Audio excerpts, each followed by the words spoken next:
Bonjour tout le monde, bienvenue à un autre épisode de Politiquement parlant. C'est le balado politique avec Salim Idrissi et Georges Tsantrizos. Merci beaucoup d'être là. On vous apprécie énormément. À tous ceux et celles qui se sont déjà abonnés sur notre chaîne YouTube, un grand merci à vous. Allez nous trouver aussi sur les plateformes audio ainsi que sur tous les réseaux sociaux. Suivez-nous, commentez, partagez. Ça nous aide énormément. Salim, c'est une grande journée pour le balado aujourd'hui. Oui, absolument, Georges, tout à fait. En fait, on a le plaisir aujourd'hui, pour la première fois, de recevoir un chef de parti fédéral, un potentiel premier ministre. Aujourd'hui, on a le plaisir d'accueillir M. Jagmeet Singh. Bonjour. Hey, bonjour. Je suis tellement honoré, particulièrement parce que je pense que j'ai brisé un record. J'ai créé un record sur votre podcast, donc c'est vraiment un honneur. C'est un plaisir pour nous. Et c'est ça, on disait avec Salim l'autre jour.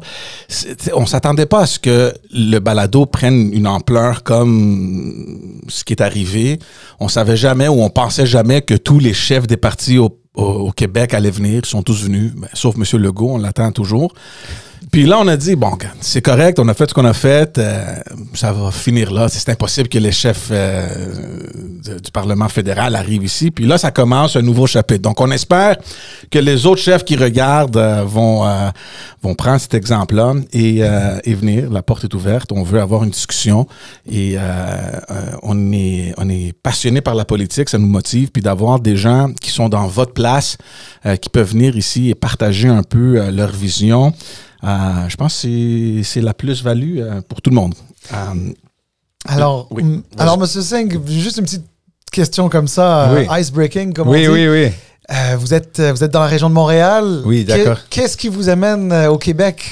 Cette fois? Oui, cette fois-ci. Oui, donc j'ai parlé avec un syndicat, QP, SCFP. Donc, j'ai donné un discours. Il y avait une centaine des militants, des délégués de cette syndicat. Donc, j'étais honoré d'avoir l'occasion de parler avec eux. Puis, on a des événements politiques aussi. Notre candidat, ancien candidat pour la salle Mervedan, se présente encore comme candidat. Craig Sauvé, qu'on salue, qu'on connaît. Oui, exact. Donc, Craig se présente encore. Donc, on est tellement honoré de ça, fiers de ça. Donc, donc on est ici pour quelques événements, mais aussi pour appuyer nos candidats et candidates incroyables. Mais oui, c'est vrai, parce que dans cette circonscription, la dernière partielle, quand même, le NPD a fait un très bon score. Hein. C'était serré quand même. Il y avait 3 partis qui se disputaient la circonscription. Tout à fait. Et on a eu la plus grande augmentation d'appui parmi les autres partis. Donc, ça montre un momentum pour nous dans ce comté. Et puis, les résultats, c'était tellement serré, comme vous avez dit. C'était presque 1%, je pense, entre les 3 partis. Donc, c'est vraiment comme un comté qu'on peut gagner. Et oui, avec notre candidat qui se présente encore, on est tellement confiant qu'on peut gagner l'appui des gens, montrer qu'on est l'option qui représente les intérêts des travailleurs et travailleuses. C'est quoi votre analyse avec ces résultats-là, justement? Est-ce que c'est une montée de l'appui du NPD ou est-ce que en même temps c'était une dissatisfaction générale envers le Parti libéral du Canada parce que c'est pas le premier comté safe qui ont perdu Toronto, Saint Paul. C'est quoi votre analyse? Qu'est-ce que après l'élection, le jour d'après, là, quand vous êtes assis pour dire OK, bon, on a perdu quand même, c'était pas si pire que ça, il y avait une grande différence, mais l'analyse que vous et vos conseillers vous faites à cet instant-là, est-ce que ça va bien pour nous? Ou est-ce que ça va mal pour Justin Trudeau? Ou est-ce que ça va bien pour les conservateurs? Je pense que c'était les deux, que ça va bien pour nous. Le fait que notre message, le fait qu'on cible les priorités de monsieur, madame, tout le monde, que ça fonctionne. Ça a fonctionné pendant la campagne parce qu'on a vu cette augmentation. Et oui, c'était aussi le fait que les gens étaient et maintenant toujours tannés du fait que toutes les choses importantes dans leur vie s'empiraient. Pendant on a eu 9 ans des libéraux. Malgré le fait, on a forcé les gouvernements de faire des choses positives comme les soins dentaires. en général, après 9 ans du gouvernement libéral et Premier ministre libéral, les gens, quand on parle de coût de logement, quand on parle de coût d'épicerie, quand on parle des enjeux quotidiens dans la vie des gens, ils disent que non, c'est plus, la vie est plus difficile maintenant. Donc, je pense que c'était les deux choses. Je veux arriver un peu à ce que vous dites sur cette c'est pas une coalition, mais une certaine entente qui existait entre les partis. Mais avant ça, puisqu'on parle d'élections, le Québec a quand même joué un rôle très important dans votre parti, surtout en 2011. Vous avez quasiment remporté presque tous les sièges au Québec, à l'exception de 8, je pense, pour les libéraux? Non, je pense que vous étiez à 60 sièges au Québec, je crois. Oui, le total était 100, plus qu'une centaine de sièges.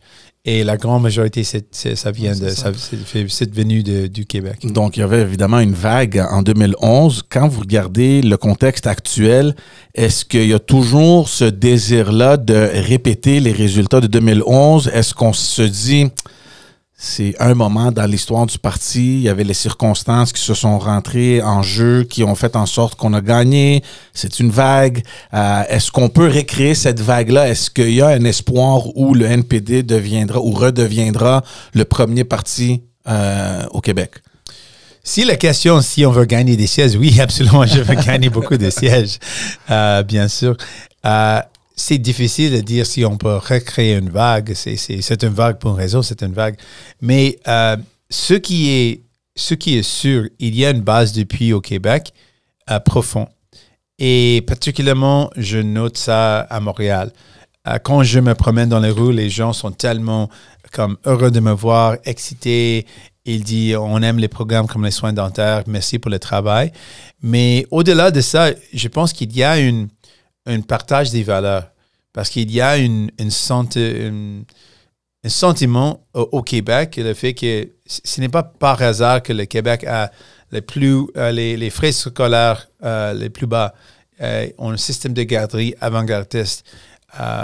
Des choses comme ça montre qu'il y a une reconnaissance au Québec du pouvoir des programmes sociaux et cette idée de prendre soin les uns des autres. Et ça, c'est nos valeurs de cœur. Ça, c'est qui nous sommes. Nous sommes un parti créé par les travailleurs. Et c'est les syndicats. Les travailleurs ont créé ce parti. C'est vraiment comme on a des Labour Party dans les autres pays. C'est vraiment le parti des travailleurs. Et un parti qui cible tous les programmes sociaux au Canada. Honnêtement, chaque programme social au Canada était créé ou forcé par l'NPD. Donc, on parle de soins de santé. C'était Tommy Douglas qui a fait ça. On parle de pension, David Lewis. On parle de CPP et toutes les protections pour les travailleurs. L'assurance emploi. Tout ça, c'était des programmes quand le gouvernement au pouvoir était dans un gouvernement minoritaire. Et puis, l'NPD a forcé le gouvernement de mettre en œuvre ces programmes. Donc, cette idée d'avoir des programmes sociaux, c'est NPD. Et au Québec, cette reconnaissance du pouvoir de ces programmes sociaux, il y a un partage des valeurs profond. Donc, je pense que ça, c'est pourquoi il y a une base qui continue. Et on a montré qu'on peut livrer la marchandise avec les soins dentaires. Donc, on a dit que ça, c'est une bonne idée. Les gens méritent ça. Et puis, malgré le fait qu'on a perdu l'élection, malgré ça, on a livré la marchandise avec ce programme. Mm-hmm. Alors, c'est très intéressant parce que vous avez énuméré un certain nombre d'acquis sociaux et que vous considérez avec comme source le NPD et des gens au NPD dans diverses époques de notre histoire. Là, vous mentionnez les soins dentaires. Je crois même que les soins dentaires, c'est plus au Québec que c'est au Québec c'est le plus utilisé d'ailleurs, où les gens en ont le plus besoin. Là. Oui, exactement. Ouais. Les deux, je pense. Ouais. Je pense qu'il y a une ouverture unique au Québec. Donc, il y a le plus de gens qui s'inscrivent, qui s'est inscrit au programme, c'était au Québec. Si on parle des autres provinces proportionnellement. Et aussi, c'est les Québécois qui utilisent le programme plus que des autres provinces. Donc, c'est vraiment un programme qui fonctionne ici. Je pense qu'on est presque 500 000 personnes au Québec qui ont déjà reçu les soins dentaires. Alors maintenant, comment on arrive auprès de la population à prendre un peu le crédit de ces idées, de ces politiques publiques qui sont poussées, soutenues par vous? Parce que si on vient voir un peu l'histoire, vous avez parlé de certains gains sociaux qui sont quand même assez intéressants, qui existent encore aujourd'hui, qui fonctionnent. Mais le NPD, à tout le moins au niveau fédéral, n'a jamais gouverné. Alors, comment est-ce que vous faites pour passer justement de ce parti d'opposition qui essaye de manière constructive à faire avancer certains aspects à un parti de gouvernement? Oui, ça, c'est la question clé, pour vrai. Et je pense que c'est la première fois après beaucoup de temps qu'on a vraiment un bilan. Donc, on a eu des chefs incroyables mais, du parti NPD, oui. Mais ils n'ont pas eu un bilan de succès qu'ils ont eu l'occasion de montrer, voilà ce qu'on a obtenu pour vous. Donc, ce fois, on peut faire ça. On peut dire, hey, les soins dentaires, on peut montrer. 2 fois, on a présenté cette idée récemment et les libéraux ont voté non. Puis, on a forcé le gouvernement de le faire dans une entente. Et puis, on a réalisé ce programme et on peut montrer des gens. Je me rappelle une personne en particulier qui me vraiment qui touche mon cœur, le fait que on a contacté cette femme, une personne âgée, et elle a dit que je veux que vous soyez là quand je visite le dentiste pour la première fois. Donc, elle a reçu la carte des soins dentaires et elle a dit que c'était pour elle quelque chose comme... Elle a été tellement heureuse de recevoir cette carte, mais elle a peur que si j'essaie de l'utiliser, ça ne fonctionne pas, je vais perdre l'espoir. Vous avez c'est quelque chose qui se passe. On a un cadeau, mais si on l'utilise et ça ne fonctionne pas, on va perdre l'espoir. Donc, elle a résisté, elle a hésité de l'utiliser. Puis, elle a pris le courage de le faire. Elle m'a invité d'être là. J'étais dans le bureau de dentiste avec elle. Et ça, c'est une expérience comme vraiment spéciale. Elle était là. Elle a dit que je suis comme, c'était clair, une personne âgée. Elle est aussi survivante de cancer. Et à cause de tout le processus de défaire le cancer, elle a perdu ses dents. Elle était là. Elle a dit que donc j'ai perdu ma souris. Et elle a eu une photo de son ancienne souris. Elle a posé la question, est-ce que vous pouvez me redonner cette souris, ma souris que j'avais? Et le dentiste, et puis il y avait une denturiste là aussi en même temps. Et les deux ont dit oui, et ça va être couvert par ce programme. Elle a commencé à pleurer en joie, que oui, je vais avoir ma souris encore, ma dignité encore. Donc, c'est pour elle, on a fait ça. Et on peut montrer que c'était nous qui a fait ça. C'était nous qui a présenté l'idée. C'était nous qui a fait la campagne pour cette idée. Les libéraux ont dit non. Ils n'ont jamais fait la campagne. C'était jamais une promesse de la campagne. C'était la mienne pendant la campagne de 2019, encore 2021. On a présenté l'idée. Les libéraux ont rejeté l'idée. Ils ont dit non qu'on a présenté un projet de loi. Donc, on peut montrer. On a les faits. Comme les jeunes disent, we've got all the receipts. On a toutes les preuves montrées. On l'a fait. Et puis, c'était à cause de nous que les gens ont réalisé ça. Est-ce que vous pensez, parce qu'on a reçu quand même vos collègues d'autres partis politiques, notamment du gouvernement, qui étaient là, M. Duclos notamment, et on a parlé un petit peu de ça. Nous, on avait le sentiment un petit peu que le gouvernement libéral... ils considèrent que c'est eux qui étaient au pouvoir et donc ça vient d'eux. Au final, ça, qu'est-ce que vous répondez aux libéraux qui disent, at the end of the day, nous étions au pouvoir, c'est nous qui avons mis ça en place? Il n'y a pas de doute que les libéraux étaient au pouvoir. Ça, c'est le fait, ça, c'est la réalité. Mais aussi, la réalité, c'est si nous n'étions pas là, le gouvernement libéral n'aurait jamais le fait. N'aurait jamais le fait. Et on a les autres exemples, comme l'assurance médicaments. L'assurance médicaments, le gouvernement libéral a promis ça pour 30 ans. 30 ans, il y était au pouvoir pour beaucoup de temps pendant ces 30 ans. Et ils n'ont pas fait ça. Mais ce n'est pas par hasard que le seul temps qu'on a vraiment réalisé ce programme, c'était quand il y avait une entente avec nous, parce qu'on a forcé le gouvernement de le faire. On peut montrer ça. 30 ans de promesses brisées, puis un moment où on avait eu le pouvoir dans un gouvernement minoritaire et puis on a réalisé ça. Manitoba, première province pour signer l'entente, pour avoir d'assurance médicaments.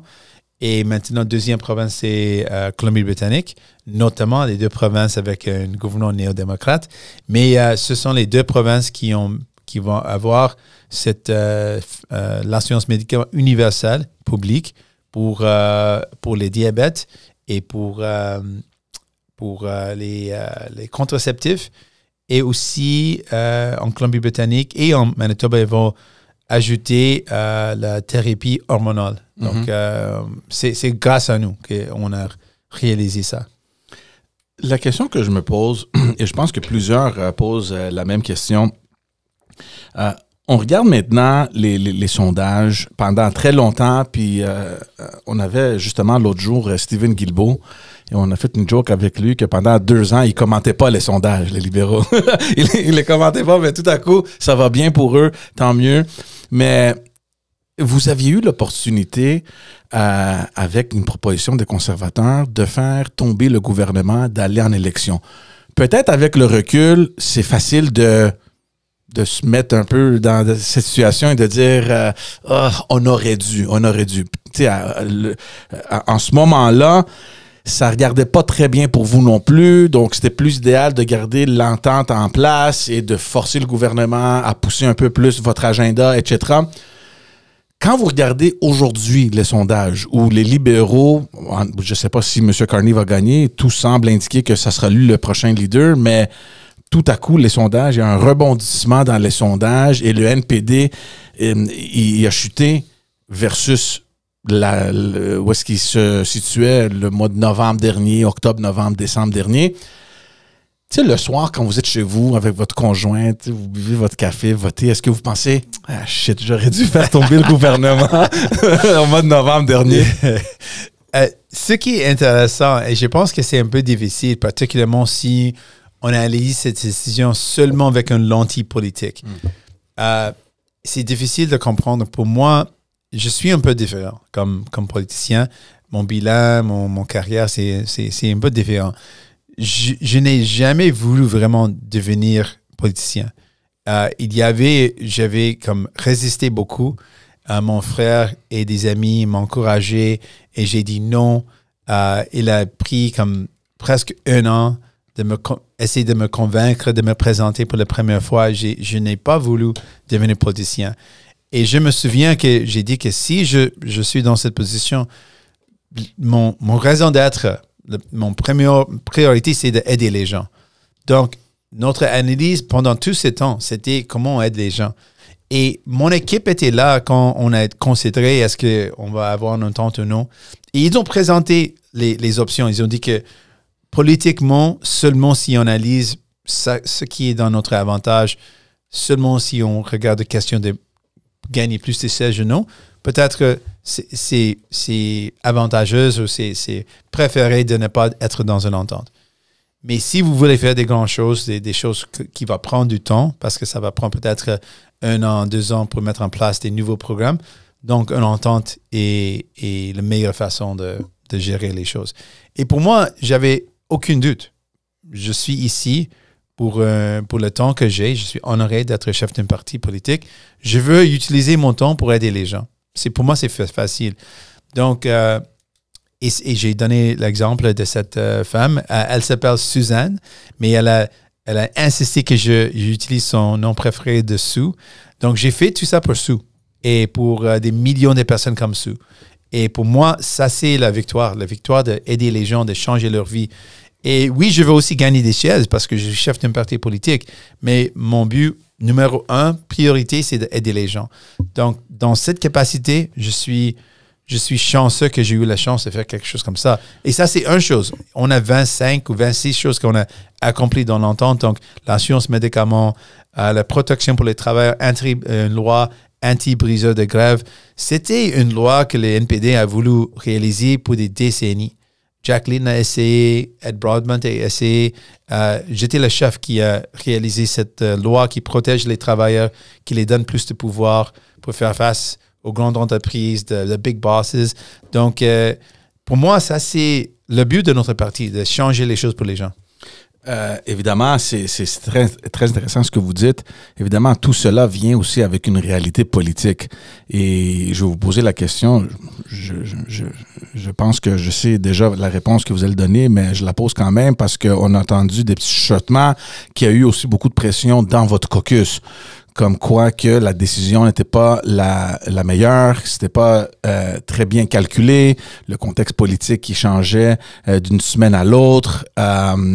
Est-ce que, c'est vrai, il y a eu de la pression dans le caucus et comment vous vivez avec cette réalité-là où vous avez, votre vision, vous avez vos priorités, mais en même temps, derrière vous, il y a des gens qui veulent gagner. Ils veulent maintenir leur siège. Oh, je veux gagner aussi. Ouais. Je dois clarifier. Je veux gagner, mais je veux gagner en aidant les gens. Ouais. Pour moi, ce n'est pas une question de pouvoir pour seulement le pouvoir.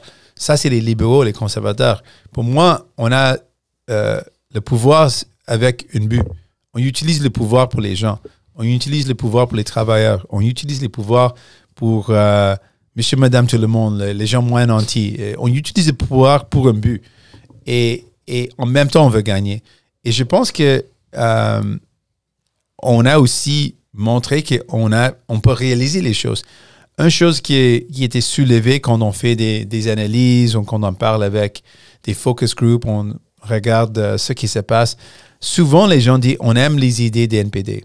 Vous avez des idées incroyables. Mais les gens ne croyaient qu'on peut réaliser ces idées. On ne peut pas livrer la marchandise, comme on dit. Donc, maintenant, on peut dire oui. Si on parle maintenant des choses dans la vie des gens comme le coût de la vie, le coût des épiceries, le coût de logement, ainsi, on dit qu'on a des solutions. On va plafonner le prix des épiceries essentielles. On va interdire les grandes entreprises d'acheter des appartements, des logements abordables. Quand on promet ces choses, maintenant, vous pouvez croire, parce qu'on a déjà livré la marchandise, vous pouvez croire qu'on peut réaliser ça. Donc, ça, c'est une force. Dans les prochaines élections, je vais être fier de dire que quand on promet quelque chose, on a un bilan pour montrer qu'on peut le réaliser aussi.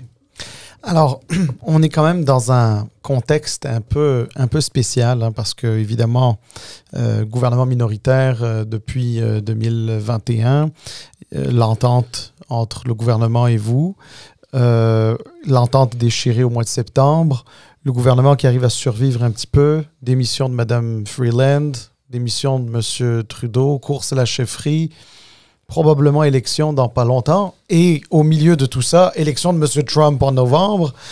Et puis, bien sûr, cette espèce de tchat-chat-chat tarifaire, là, où on est en train de...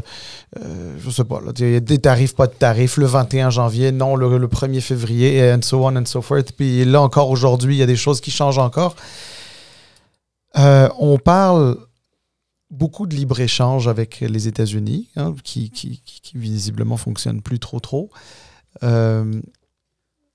Vous, par rapport aux questions tarifaires, où est-ce que vous vous situez? Parce que à la fois, je pense que vous faisiez toujours très attention aux questions de libre-échange, parce que libre-échange ne signifiait pas nécessairement quelque chose de favorable aux travailleurs. Hein. C'est comme ça que je l'interprétais dans le narratif du NPD pendant quelques années. Mais en même temps, vous comprenez aussi que ces travailleurs-là, ils ont besoin d'avoir accès au marché américain pour pouvoir avoir leur job et nourrir leur famille. Vous situez où exactement sur ces questions-là? Oui, donc on était, je pense que ce qu'on peut dire, c'est qu'on était des bons voisins.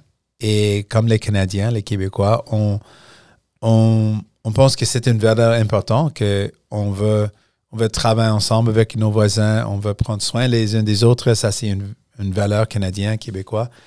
Et notre voisin, notre partenaire, effectivement, n'est pas un bon voisin non plus. Donc, ça, tout a changé. Notre monde économique a changé. Donc, maintenant, notre position, c'est la décision d'être trop dépendant sur les États-Unis était une mauvaise chose à faire parce que ça rend notre pays moins résilient. Et on n'a jamais pensé qu'on va avoir un président comme Trump, mais avec un président comme Trump, ce que ça montre, c'est maintenant toute notre économie qui était trop dépendante sur les États-Unis est maintenant moins résilient. C'est une vulnérabilité, c'est une faiblesse. Donc, maintenant, ce que j'ai dit, premièrement, on doit avoir des protections en place pour nos travailleurs. Et jusqu'à date, on a déjà réalisé des pertes d'emplois, mais on n'a pas un plan pour ces travailleurs. On a l'assurance emploi qui couvre seulement 40% des gens. Donc, ça veut dire 60% des gens n'ont pas de couverture si on perd leurs emplois. Donc, notre première demande, c'est on a demandé au gouvernement de rappeler le Parlement pour avoir un plan pour les travailleurs impactés. Avec maintenant tout le tarif de 25%, ça peut être un impact catastrophique, pire que la pandémie. Parce que toute notre économie, toutes les entreprises qui produisent les choses, pour la grande majorité de ces produits, on les vend aux États-Unis. Donc, ça va impacter toutes les industries, toutes les choses. Et puis, on a besoin d'un plan pour aider ces travailleurs impactés. Ça veut dire augmenter l'assurance emploi, plus de gens qui doivent être couverts par ce programme, plus d'argent pour compenser les salaires, parce que si quelqu'un a une hypothèque, un loyer, il doit être capable de payer les factures. Et rendre l'accès à ce programme plus facile, parce que de temps en temps, il y a un délai et les gens ne peuvent pas se permettre un délai si on a des factures qu'ils doivent payer. Donc, ça, c'est premièrement. Deuxièmement, on a dit qu'à ce moment, c'est quoi notre réaction économique au Canada? On doit utiliser ce moment pour créer des emplois au Canada. Et la façon pour le faire au niveau fédéral, c'est de construire. Les projets d'infrastructure, les ponts, les rues, le logement, exactement. Investir davantage maintenant et avec une règle qui est 100% de continu, où on peut. 100% de continu pour ces projets doit être canadien, québécois. L'acier canadien, l'aluminium canadien, le bois canadien. Et puis, les travailleurs 100% canadiens. Donc, utiliser ce moment pour investir davantage dans l'infrastructure. Donc, on a besoin, comme le logement.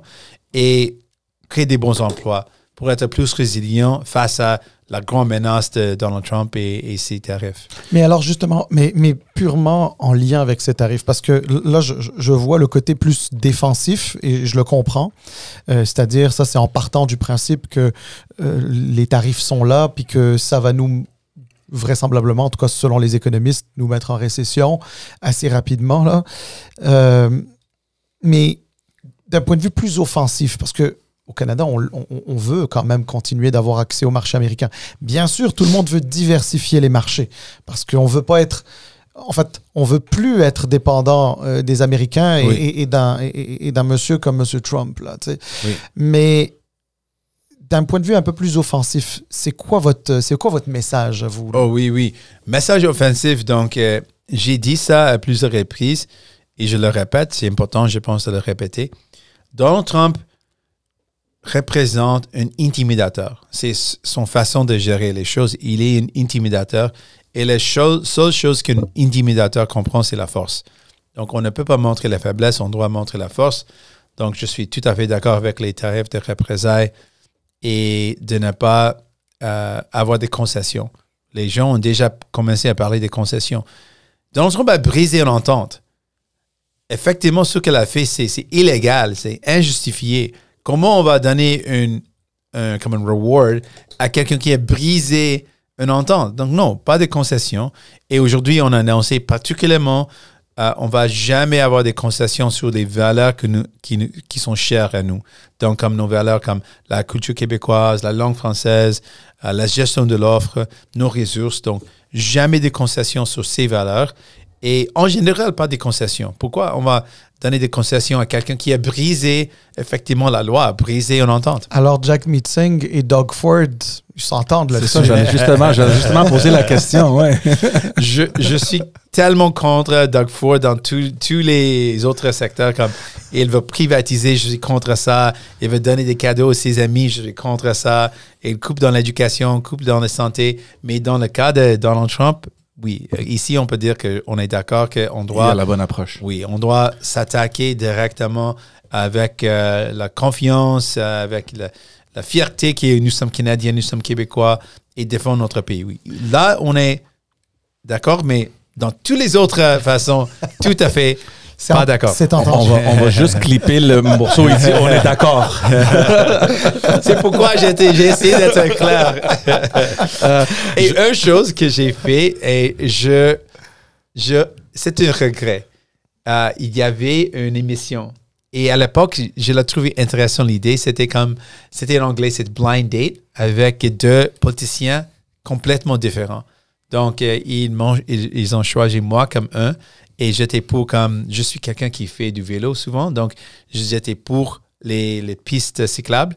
Donc, ça, c'est ma position politique.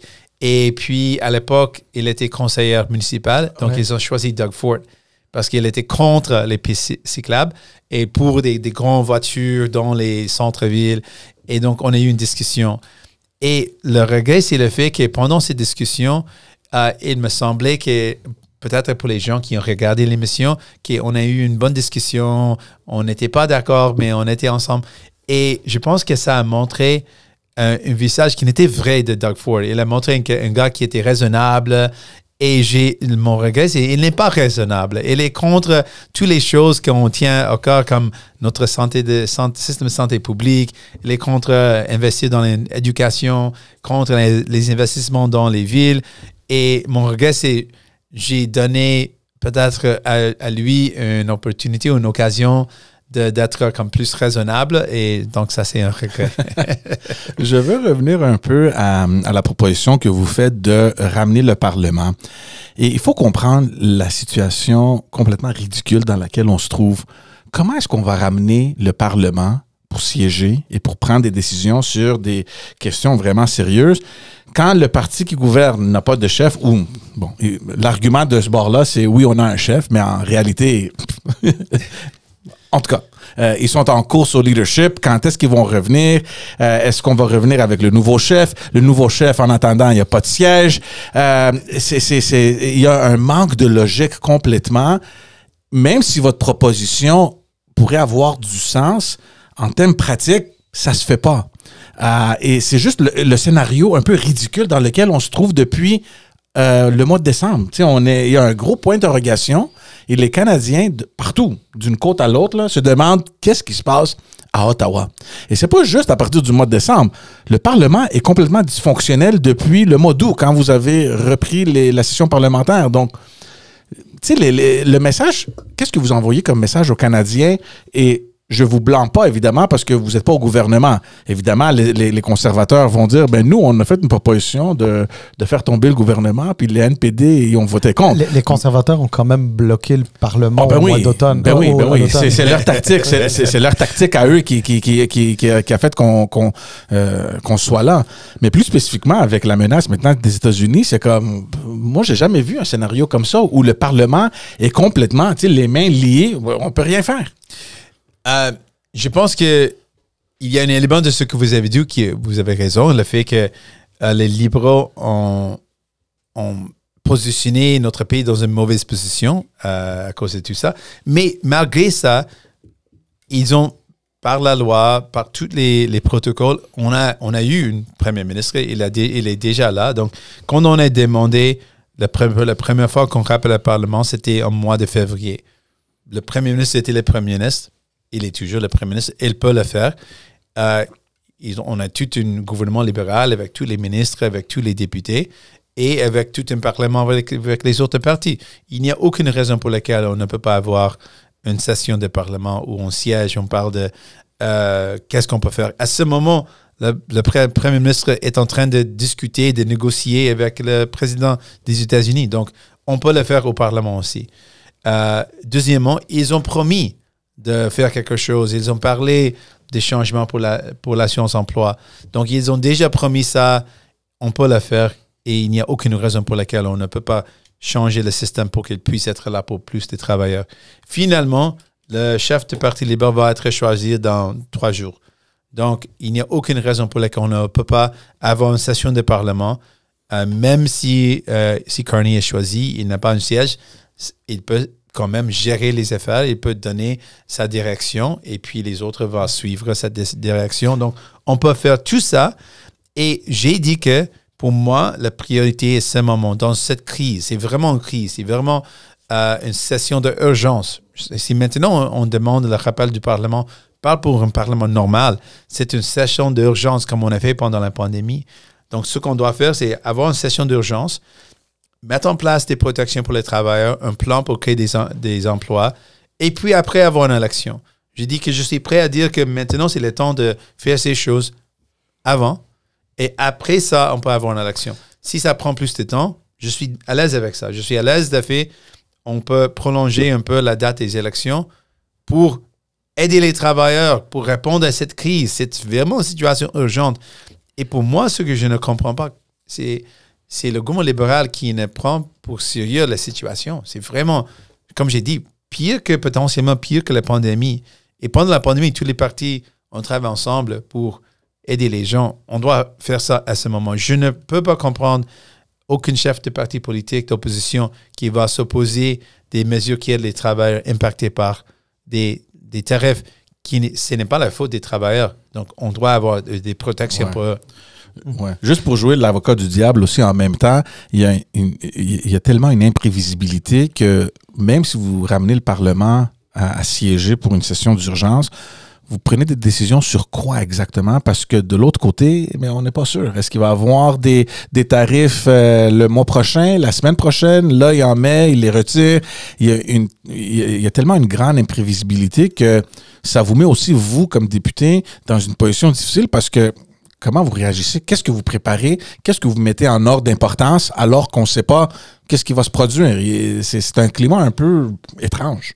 C'est un climat étrange et je suis tout à fait d'accord qu'on ne sait pas exactement ce que Donald Trump va faire. Je pense qu'il non plus sait ce qu'il va faire.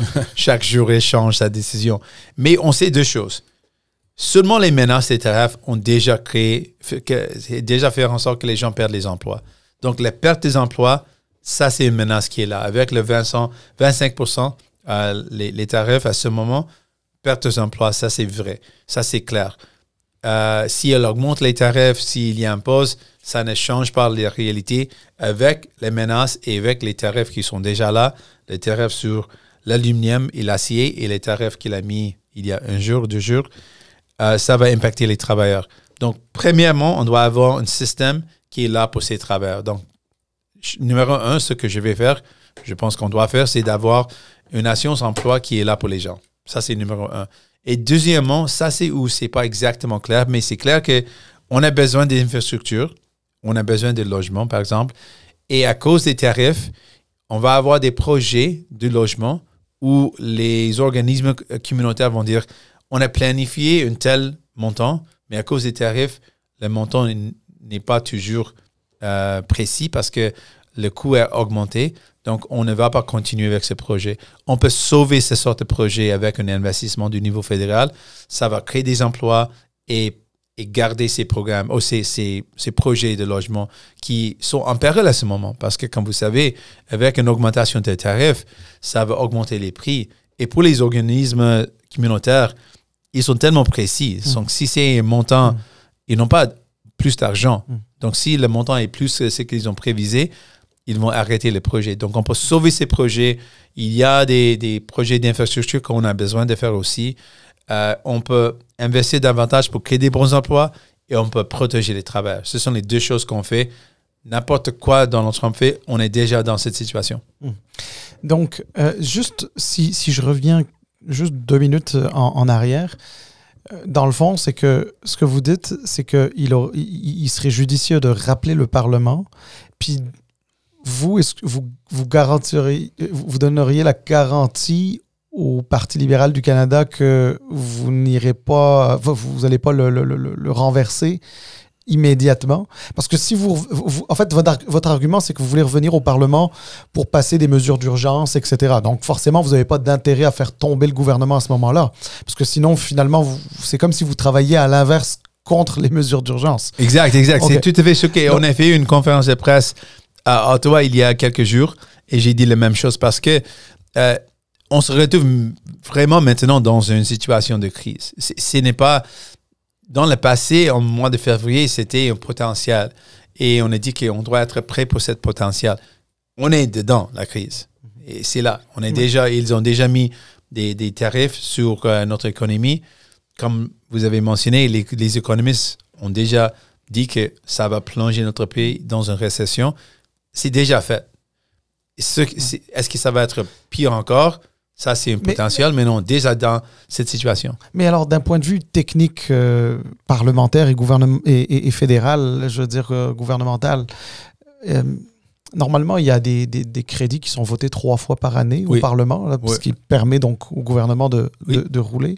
Puis bien sûr, il y a un budget qui est déposé. Vous, est-ce que vous pensez que les mesures d'urgence peuvent être adoptées au Parlement sans avoir de crédit budgétaire et sans avoir déposé un budget? Ou comment est-ce que vous voyez ça, vous? Oui, donc il y a plusieurs options et la façon exacte, je suis ouvert à comment on le fait. Mais ce que je veux dire à ce moment, à cause de cette crise, à cause des menaces sur les travailleurs, à cause des pertes d'emplois qu'on a déjà réalisées, je suis prêt à dire que aide les travailleurs maintenant, n'importe c'est quoi les résultats de ça, on doit aider les travailleurs premièrement, et puis on peut avoir une élection après ça. Donc ça, c'est pour moi la priorité. À ce moment, c'est clair pour moi, on a besoin de prendre des actions maintenant, et puis on peut avoir des élections après ça. Mais Pierre Poilievre, par exemple, pour donner un contraste, il a aussi demandé qu'on rappelle le Parlement, mais il veut seulement tomber le gouvernement. Il ne veut pas mettre en place des protections pour les travailleurs ou un plan pour créer des emplois ou pour injecter un peu d'énergie dans notre économie. Non, et il propose de seulement rappeler le Parlement pour faire tomber le gouvernement. Je dis que je veux rappeler le Parlement pour passer des mesures pour aider les gens. On fait ça. Après, c'est fait.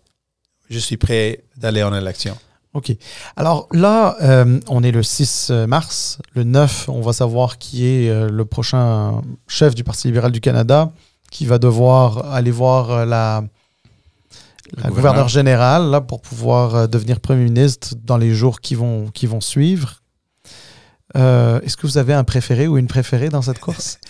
Je pense que tout le monde pense que c'est Mark Carney qui va gagner. Est-ce que c'est une bonne chose?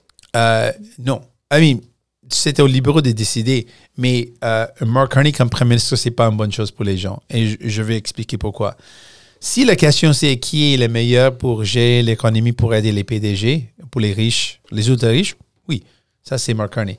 Quelqu'un qui a passé toute sa carrière pour faire des grands profits pour les grandes entreprises, excellent. Mais on a parlé du logement. Je pense qu'il y a un enjeu qui frappe le plus fort à travers le pays. Quand je parle avec les gens, ça c'est le logement.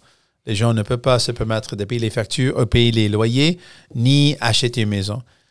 Mark Carney était président de Brookfield, un des plus grands géants d'immobilier au Canada. Une entreprise, un géant immobilier qui a pratiqué comme systématiquement la rénovation, où c'est une grande entreprise qui achète les appartements, le logement abordable, jette dehors les gens qui étaient là, fait une petite rénovation et puis le même appartement est 3 fois plus cher quand il retombe sur le marché. Il a fait ça systématiquement. Comment on peut croire que ce gars qui a fait ça, qui gagne beaucoup d'argent pour l'entreprise et pour les actionnaires, comment ce gars va régler la crise du logement quand il a contribué massivement à la crise du logement? Donc, c'est un gars qui, on a plusieurs exemples, et il se vante que l'ancien premier ministre conservateur, Stephen Harper, a voulu qu'il soit ministre des Finances. Je ne sais pas pourquoi il vante ça. Ça veut dire qu'une personne qui est assez à la droite, quelqu'un que tout le monde a à la fin, les gens ont haï ce gars et ils ont dit qu'on doit arrêter Harper. C'était sur tous les plancards, c'est arrêter Harper parce que Harper a coupé dans les soins de santé, coupé dans les investissements. Il a fait mal aux gens et il se vante qu'il était le choix de l'ancien premier ministre conservateur. Donc, il n'est pas quelqu'un qui va aider les travailleurs dans ce temps. Et pour moi, ce que je trouve dans chaque crise, la crise financière de 2008, la crise de la pandémie, dans toutes ces crises, c'est les travailleurs qui payent le prix. Et les grandes entreprises sortent de la crise et ils font plus d'argent. Pour moi, ça, c'est un problème parce qu'on ne peut pas mettre toute la pression sur les épaules des travailleurs tout le temps, c'est la mauvaise chose à faire. Évidemment, je suis un chef d'une partie pour les travailleurs. Je veux que les travailleurs ont une bonne vie, pas les PDG gagnent plus de profits sur le dos. Donc ça, c'est les différences. Mais qui est votre adversaire dans la prochaine élection? Est-ce que c'est les libéraux ou c'est les conservateurs? Parce que les libéraux, vous étiez quand même, je vais le dire dans mes mots, vous étiez quand même relativement proches. Vous aviez une entente. Vous êtes entendu sur un certain nombre de choses qui devaient passer au Parlement. Vous les avez maintenues en vie. Ils ne seraient jamais restés pendant presque 4 ans là, si le NPD n'était pas là. Et les conservateurs, pendant 20 mois, étaient en haut des sondages, etc. Donc aujourd'hui, la semaine prochaine ou dans 2 semaines, des élections vont être déclenchées. Qui est votre principal adversaire? C'est vraiment un choix entre tous les partis. Et on va présenter le choix. Parce que pour chacun, ça va être un peu différent. Donc, on va montrer, si vous êtes un travailleur, si vous êtes dans la classe moyenne, classe ouvrière, monsieur, madame, tout le monde, qui croit qu'on doit avoir un système de santé qui est bien financé, qui est là pour les gens. Les conservateurs veulent le couper. Et Mark Carney aussi a dit qu'il veut le couper. Il a dit que je vais couper les budgets pour les opérations. Ça veut dire couper dans les soins de santé. Donc, si ça c'est quelque chose d'important pour vous, les libéraux n'ont pas le choix, n'est pas votre choix, ni les conservateurs. Nous sommes le choix pour défendre notre système de santé universel et public. Si vous avez une question de logement, et vous voulez avoir quelqu'un qui va se battre pour vous, pour rendre le logement plus abordable. Mark Carney était président d'un géant immobilier. Il ne va pas défendre les travailleurs devant les gens. Et Pierre Poilievre a déjà coupé les investissements pour construire du logement abordable. Quand il était ministre du logement, il a construit un massif nombre de 6 logements. 6 logements pendant tout le temps qu'il était ministre de Logement. Donc, il ne va pas régler ça. Si votre question, c'est qui va rendre mes épiceries plus abordables, j'ai dit que je suis prêt à plafonner les prix des épiceries essentielles. Mark Carney ne va pas le faire, ni Pierre Poilievre. Donc, pour les questions qui sont primordiales pour les gens, les travailleurs, la classe ouvrière, la classe moyenne, c'est l'NPD. Donc, on va présenter ces options. Donc, ce n'est pas vraiment une question d'adversaire, c'est les choix et pourquoi nous sommes le meilleur choix pour les gens. Je veux juste revenir un peu à la situation qu'on est en train de vivre avec nos voisins du Sud. Je pense qu'il y a un consensus, même auprès des provinces et les politiciens au fédéral, qu'on doit diversifier un peu les marchés. On réalise à quel point c'est urgent maintenant de revoir les barrières commerciales entre les provinces. On voit de plus en plus des élus du Parti libéral du Canada parler de pipeline, de sources d'énergie différentes, d'explorer de nouveaux marchés en Europe, en Asie. On a vu les aspirants chefs du PLC mettre de côté la taxe carbone. Madame Freeland, son propre projet de loi est quelque chose, je pense, qui est sorti de votre plateforme, la taxe sur le gain en capital maintenant, qui est plus dans le décor. Plein d'affaires qui, on utilise cette crise avec les États-Unis de changer un peu de position, de réorienter un peu la politique. Vous êtes le NPD en termes d'énergie, pipeline, réévaluer les options de gaz naturel ou de raffiner le produit de l'Alberta dans les provinces de l'Est, amener ce produit en marché, par exemple, en Asie ou en Europe. Vous placez où dans ce discours-là?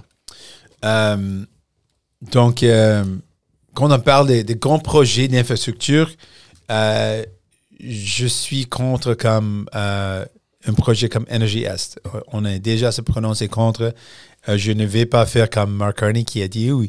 Au reste du Canada, on est pour ça.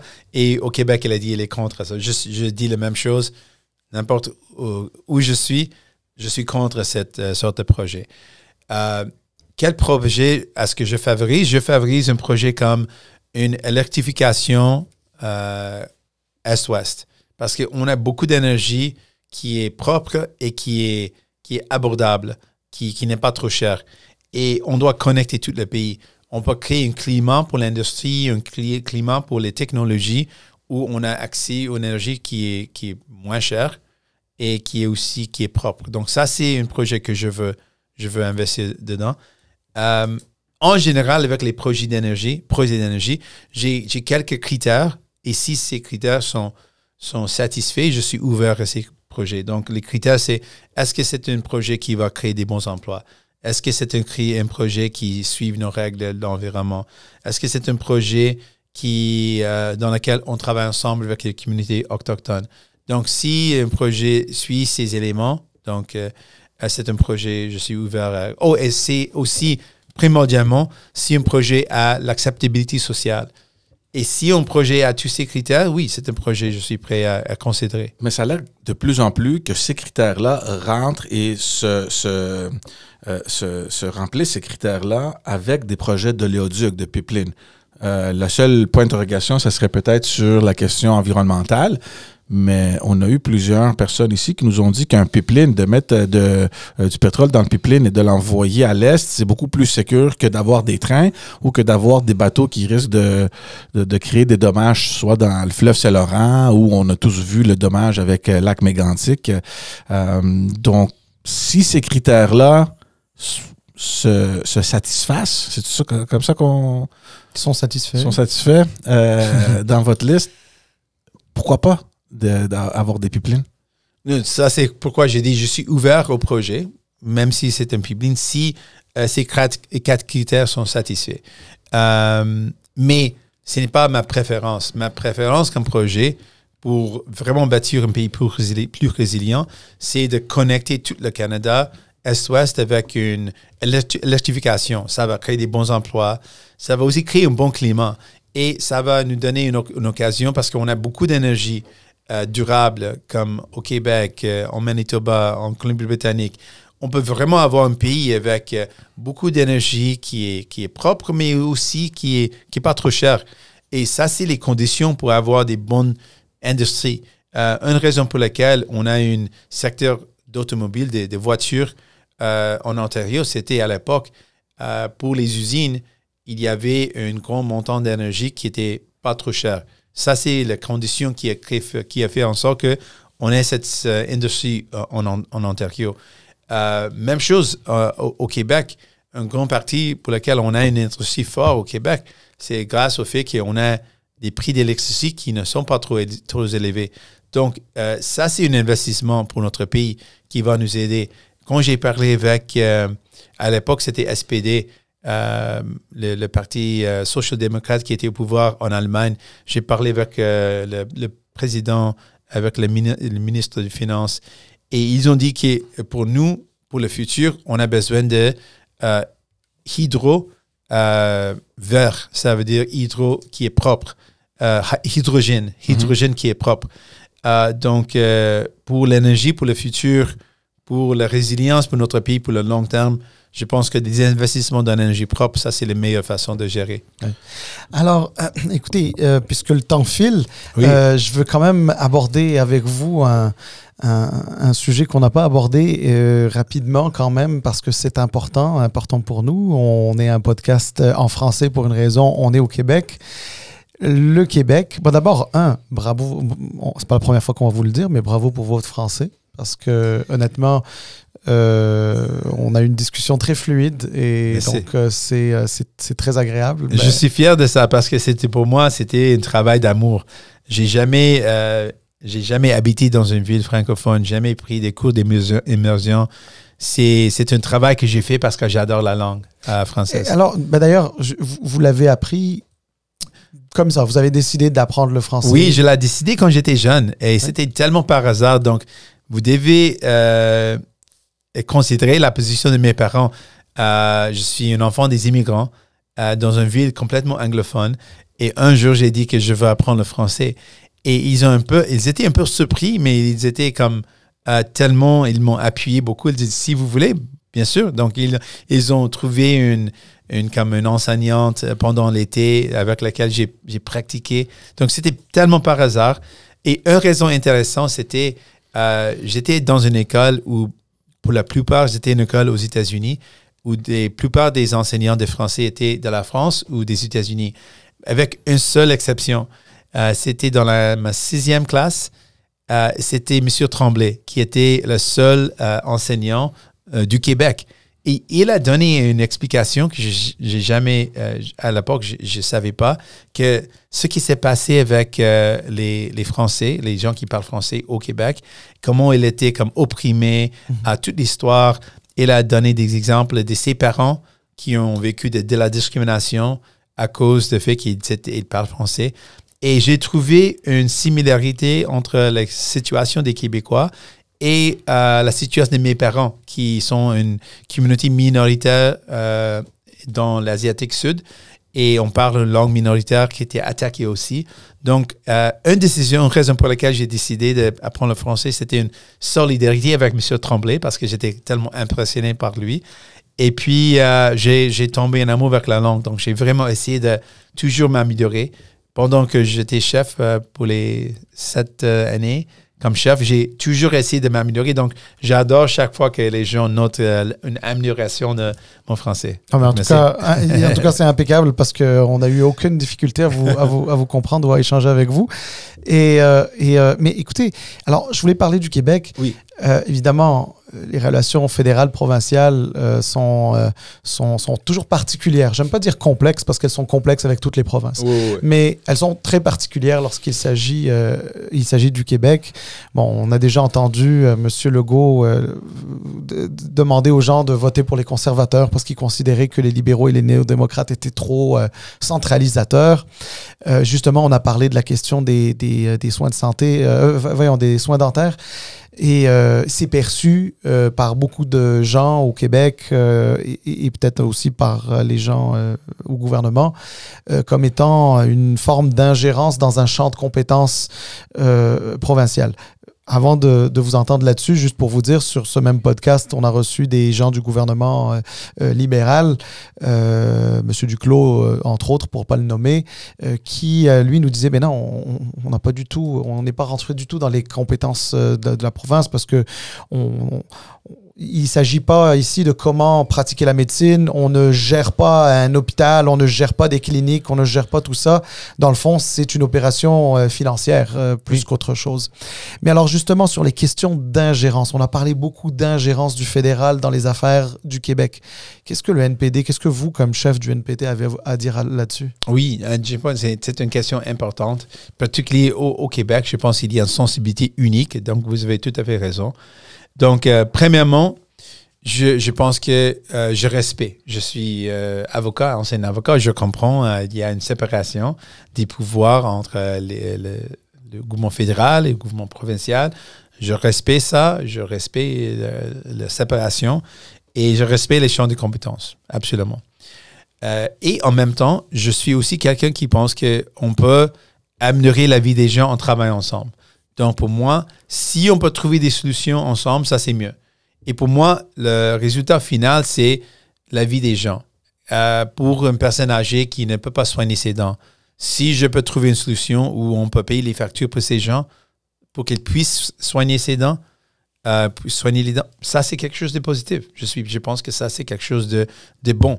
Et il y a une raison pour laquelle le plus grand nombre des gens qui ont participé dans ce programme vient du Québec parce qu'ils ont aussi accepté c'est bon pour le Québec, c'est bon pour les gens. Et ça, c'est mon approche. Et je pense qu'on peut être des bons amis, mais aussi des bons amis qui travaillent ensemble doivent aussi critiquer où il y a un problème. Donc, je pense que c'est important de dire au Québec et à M. Legault que la privatisation de nos soins de santé, c'est une mauvaise chose à faire. On doit critiquer ça. Ce qui ça fait en sorte qu'on a deux sortes de systèmes. Si on paye, on peut avoir plus d'accès. Si on ne paye pas, on ne peut pas avoir accès. Je pense que ça, c'est une mauvaise chose. Alors, si M.